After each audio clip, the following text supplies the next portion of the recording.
సంవత్సరాల తరబడి ఎన్ని మందులు వాడినా మీ మోకాల నొప్పులు తగ్గట్లేదా? ప్రాణ పెయిన్ క్లినిక్ లో అత్యాధునిక చికిత్స. నాగార్జున సాగర్ వద్ద నిర్మిస్తున్న సుంకిశాల పంప్ హౌస్ లో భారీ ప్రమాదం జరిగింది. సొరంగంలోని నీరు రాకుండా నిర్మించిన రిటైనింగ్ వాల్ కుప్పకూలింది. ఈ ఘటనలో ఎవరికీ ఎటువంటి ప్రమాదం సంభవించలేదని తెలిసిందే.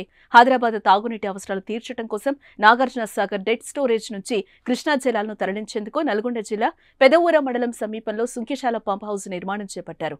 ఇందులో సొరంగంలోకి సాగర్ జలాలు రాకుండా రక్షణ కోసం రిటైనింగ్ వాల్ నిర్మించారు. అయితే ఇటీవల నాగార్జున సాగర్ కు భారీ వరద వచ్చి చేరడంతో రక్షణ కూడా ఒత్తిడికి గురై ఒక్కసారిగా కుప్పకూలింది. దీనికి సంబంధించిన వీడియోలు ప్రస్తుతం సోషల్ మీడియాలో చక్కర్లు కొడుతున్నాయి.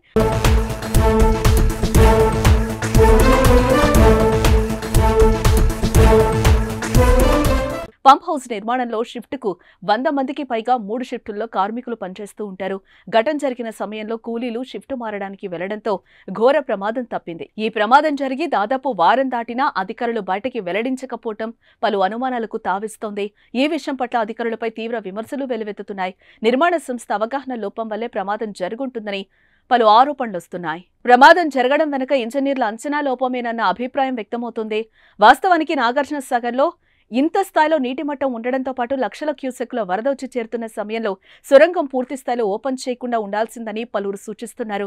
ఆ సమయంలో సాగర్లో సుమారు 528 అడుగుల నీటి మట్టం ఉండడంతో పాటు శ్రీశైలం నుంచి 2 లక్షల క్యూసెక్లకు పైగా వరద వచ్చి చేరుతోంది.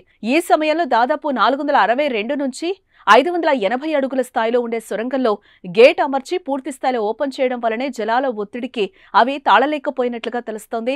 మరోవైపు మిడిల్ టన్నెల్లో రక్షణ గోడ వెనుక గేటు అమర్చిన అధికారులు పంప్ హౌస్ స్లాబ్ పూర్తయిన తర్వాత దాని నుంచి గేటుకు టై బీమ్స్ నిర్మించాల్సి ఉన్నదని, ఆ పనులు పూర్తయిన తర్వాత సొరంగం పూర్తి స్థాయిలో ఓపెన్ చేస్తే బాగుండేదని ఇంజనీర్లు అభిప్రాయపడుతున్నారు.